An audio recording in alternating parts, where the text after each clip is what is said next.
Hey everyone, Assalamu alaikum, and this vlog is all about another lazy off day. Since it's winter now, so most of the off day is gonna be very lazy and boring. Just like another off days, একদম অনেক লেটে ঘুম থেকে উঠেছি, ঘুম থেকে উঠে চলে আসছে কিচেনে ডিরেক্টলি, একদম মুখ চোখ ফুলে উঠছে ঘুমোতে ঘুমোতে। আর এইখানে দেখো আমার মুখে কেমন ছোট ছোট র্যাশের মতো হয়েছে। This is because of vitamin C. আমি একটা ভিটামিন সি সিরাম ইউজ করছিলাম, তারপর থেকে আমার মুখে এরকম র্যাশেস হচ্ছিল। তারপর আমি আইডেন্টিফাই করি যে এরকম হয় কিনা, and I got to know যে যদি বেশি অ্যামাউন্টটা আমরা ইউজ করে ফেলি তখন স্কিনে এরকম র্যাশেস বা এরকম টাইপের ইস্যু দেখা যায়। সো দ্যাটস ওয়াই আমি যে পরিমাণ ইউজ করতাম এখন তার half of the amount use করি, and now my skin is doing well. So এখন আর কোনো র্যাশেস বা এই টাইপের কিছু দেখা যাচ্ছিল না। আর এই তো ঘুম থেকে উঠে কি খাবো ভাবছিলাম, প্রথমে একটু গরম পানি খেয়ে নিয়েছি, কজ আমার কেমন জানি গলা খুসখুস করছিল, ঠান্ডা লাগলে যেমন খুসখুস করে ওই টাইপের। এরপর ফ্রিজে দেখি যে ক্র্যাম্পিট ছিল, সো ক্র্যাম্পিট বের করে নিয়ে দেখি ক্র্যাম্পিটগুলো অনেক শক্ত হয়ে গিয়েছে ফ্রিজে রাখার কারণে। তাই এখানে আমি একটু মিল্ক বয়েল করে নিলাম, সাথে একটুখানি সুগার মিশিয়ে এই ক্র্যাম্পিটগুলোকে ভিজিয়ে নিব। এইভাবে খেতে বেশ মজা লাগে। বাংলাদেশে আমরা যেমন চিতই পিঠা খাই, স্পেশালি যে দুধে ভেজানো চিতই পিঠা থাকে, ঠিক ওই টাইপের একটা টেস্ট লাগে এইটার। আর লন্ডনে আসার পর আমার সর্বপ্রথম খাওয়ার ডেজার্ট এটাই ছিল। আমার ছোট ফুপি যখন আমরা আসি তখন আমার জন্য এটা বানিয়েছিলেন, আর এটা খুবই মজা লেগেছিল দ্যাট টাইম। তো আমারটা এরকম অত বেশি মজা না, এটা খুবই সিম্পলভাবে আমি বানিয়েছি, জাস্ট দুধটাকে বয়েল করে নিয়ে ওইখানে এটা দিয়ে নিয়েছি। বাট ফুপি আরও সুন্দর করে দুধটাকে ঘন করিয়ে ওখানে বিভিন্ন রকমের স্পাইসেস দিয়ে করেছিল, খুব মজা ছিল এটা। সো আর এরপর মনে হলো যেহেতু আমার গলা খুসখুসে, শরীরটা ভালো লাগছিল না, সো দ্যাটস ওয়াই একটু চা বানিয়ে নিচ্ছি। বেসিক্যালি জিঞ্জার আর হানি টি যেটা আমরা বানাই নর্মালি, আর সাথে আদার স্পাইসেসও ছিল। এখানে একটু সিনামন দিয়ে নিয়েছিলাম, আর এই সব কিছু দিয়ে একটা সুন্দর চা বানিয়ে নিলাম, আর এর সাথে একটু লেবু দিয়ে নেব। এইরকম চা খেতে মজা লাগে, বাট এটার জন্য অনেক কিছু প্রিপেয়ার করতে হয়, এই জন্য আমি নর্মালি করি না, আউট অফ লেজিনেস। সঞ্চয় আবার রজা অনেক বেশি পছন্দ করে, আমি নর্মালি দুধ চা পারসন, বাট ও এটা অনেক বেশি মজা করে খায়। আর এখানে আমি কুইকলি রেডি হয়ে নিচ্ছি। আমি একটা বেজ কালারের টপ পরেছি, সাথে একটা চকলেট ব্রাউন কালারের প্যান্ট পরেছি। এই কম্বিনেশনটা খুবই সুন্দর লাগে, স্পেশালি এটা হচ্ছে একটা অটাম বেস্ট কম্বিনেশন, অটামের সাথে এই কালারগুলো খুবই ভালো যায়। আর এখন আমি আমার লিপ লাইন করে নিচ্ছি। সো এটা একটা ছোট্ট ট্রিক্স তোমাদের সাথে আজকে শেয়ার করব, সেটা হলো যদি তোমরা চাও তোমাদের লিপ লাইনারটা অনেক লং স্টে করুক, so you guys can follow this trick. সেটা হলো তোমাকে প্রথমে লিপটাকে লাইন করে নিতে হবে নর্মালি যেভাবে আমরা করি, এরপর এটাকে একটা লুজ পাউডার দিয়ে সেট করে নিতে হবে, ঠিক যেভাবে আমি করছি। এভাবে সেট করার পর এই পাউডারটাকে কিছুক্ষণ রেখে ডাস্ট আউট করে নেবে। এরপর আরও একবার তোমাদের লিপটাকে সেম লিপ লাইনার দিয়ে লাইন করে নিতে হবে। এতে করে লিপ লাইনারটা অনেক বেশি প্রমিনেন্ট হয়, অ্যাট দ্য সেম টাইম অনেক বেশি লং লাস্টিং হয়। নর্মালি আমার ঠোঁটে এমনি লিপ লাইনার থাকে, বাট যখন আমি ওভারলাইন করি ইন দ্যাট কেস অনেক সময় একটু লাইট হয়ে যায়, দ্যাটস ওয়াই আমি এরকম ডাবল করে আর কি ইউজ করে থাকি, আর এটা অনেক বেশি লং লাস্টিং হয়। আর এরপর আমি একটা লিপস্টিক দিয়ে নিলাম, এটা ছিল মনে হয় ভেলভেট টিডিটা ইউজ করেছি ম্যাকের, আর এর ওপর আমি একটা লাল কালার লিপস্টিক দিয়েছি, খুবই সামান্য করে জাস্ট ট্যাপ করে নিয়েছিলাম। আর এরপর একটা গ্লস ছাড়া তো আমার চলে না, I am a very much gloss person. আমি এখানে আসার পর ম্যাট লিপস্টিক কেনা একদম ছেড়ে দিয়েছি। বাংলাদেশে অনেক বেশি ম্যাট লিপস্টিক ইউজ করা হতো, বাট যেহেতু লন্ডন একটা উইন্টার বেস্ট কান্ট্রি, সো ঠোঁট অনেক বেশি ড্রাই হয়ে যায় একটুতে, যার কারণে আমি ম্যাট একদম প্রেফার করি না, আমি সবসময় গ্লসটা ইউজ করে থাকি এখানে। অ্যান্ড এই তো আমি রেডি, দেখতে বেশ ভালোই লাগছিল, লিপসটা অনেক সুন্দর লাগছিল। অ্যান্ড এই তো এখন আমরা ট্রেনের জন্য ওয়েট করছি, ট্রেন আসলে আমরা উঠে পড়বো। বেসিকলি আমরা যাচ্ছি ওটু থেকে আমাদের টুকটাক শপিং করার আছে। মেইন বিষয় হলো আমার আর সঞ্জয় দুজনেরই জুতো লাগবে। আমার যে রেগুলার ইউজের শ্যুটা আছে ওইটা যায় অবস্থা, সো রেগুলার ইউজে আমি নর্মালি একটা শ্যুই বারবার রিপিট করে পরি, কারণ আমি চাই না একসাথে সব শ্যু নষ্ট হোক। আর আমি কাজে যাওয়ার বিষয়ে আমি খুবই মিনিমালাইজড থাকি, আমি খুব বেশি একটা সাজগোজ বা অনেক বেশি ড্রেসি হয়ে যাওয়া এটা একদমই না, আমি একদমই খুবই র্যান্ডম হয়ে কাজে যাই, আর ওই জন্য একই শ্যু বা একই ড্রেসে বারবার রিপিট করা হয়। আর এই তো আমার ওই যে রেগুলার ইউজের শ্যুটা ওটা প্রায় নষ্ট হয়ে গিয়েছে, সো ভাবলাম যে একটা নতুন জুতো কিনে আনি। ওটুতে আসার মেন রিজন হলো ওটুতে সবগুলো ব্র্যান্ডের, মোটামুটি সব ব্র্যান্ডেরই তোমরা আউটলেট পাবা, সো তোমরা এখানে অনেক লেস প্রাইসে অনেক গুড প্রোডাক্ট পেয়ে যাবা। তোমরা অনেকে হয়তো বা এই বিষয়ে জানো, অনেকে জানো না। তোমরা যারা স্পেশালি বিগিনার্স বা তোমরা যারা নতুন লন্ডন আসছো, ইউকে আসছো, তাদের জন্য এটা হেল্পফুল হবে। যেমন আমি জানতাম না, আমি অনেক পরে জেনেছি যে ওটুতে আউটলেট থাকে। সো আমরা গুড প্রাইসে বা ডিসকাউন্টেড প্রাইসে এখান থেকে যে কোনো প্রোডাক্ট কিনতে পারবো।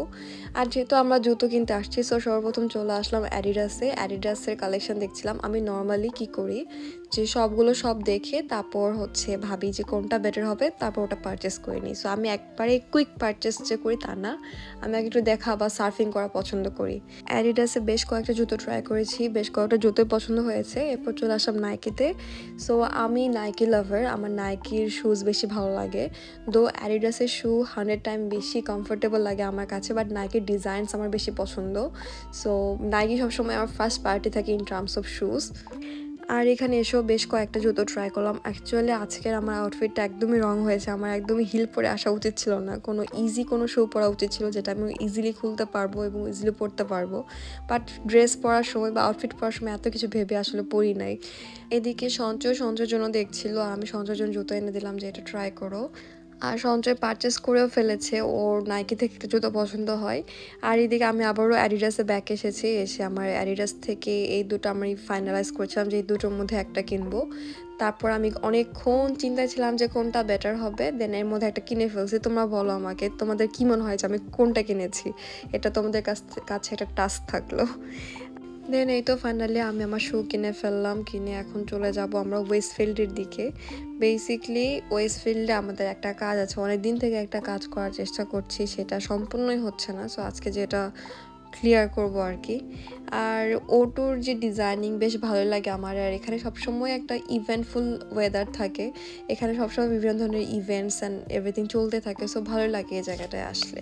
বাট ভেতর সাইডটা বেশ ফাঁকা ফাঁকা, একদমই ক্রাউডেড না। শপিং করার সময় অতিরিক্ত ক্রাউড আমার একদম ভালো লাগে না, মনে হয় যে একটু ঘুরে ফিরে আস্তে ধীরে চুজ করে কিনবো, ওটাই আমার কাছে বেশি ভালো লাগে। বেশি ক্রাউডেড জায়গা আমি অ্যাভয়েড করারই চেষ্টা করি।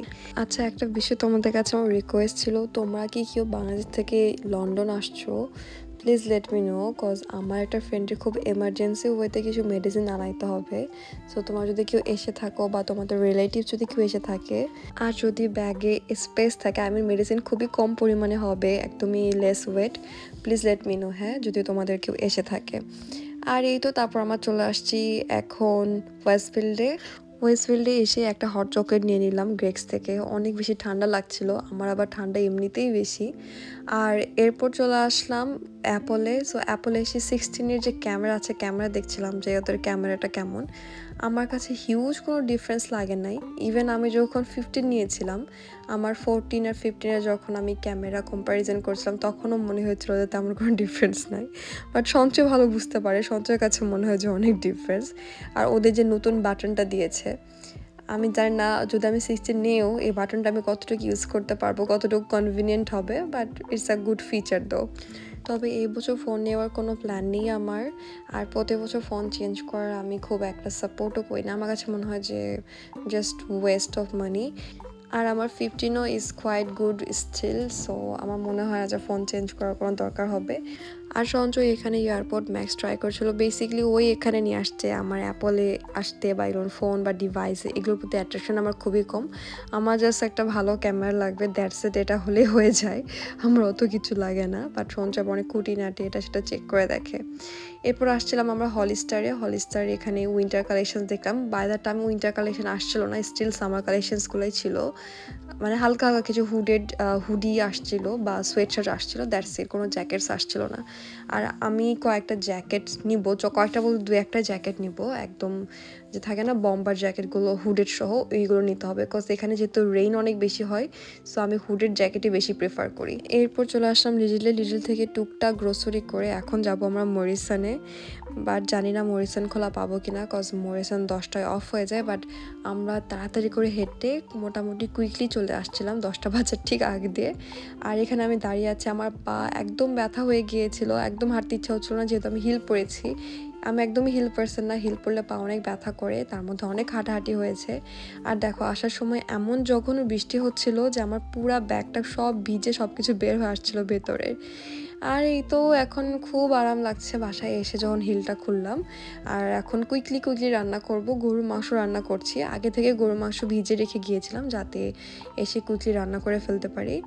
নর্মালি অফ ডেগুলোতে আমি রান্না না করারই চেষ্টা করি। আমি একদম নিজেকে টাইম দিতে চাই বা আমাদেরকে টাইম দিতে চাই, আমার রান্নার পিছে টাইম দিতে ইচ্ছা হয় না। বাট এই দিন কোনো অপশনস ছিল না, বিকজ আগের দিন যা রান্না করেছি সব শেষ হয়ে গিয়েছিল।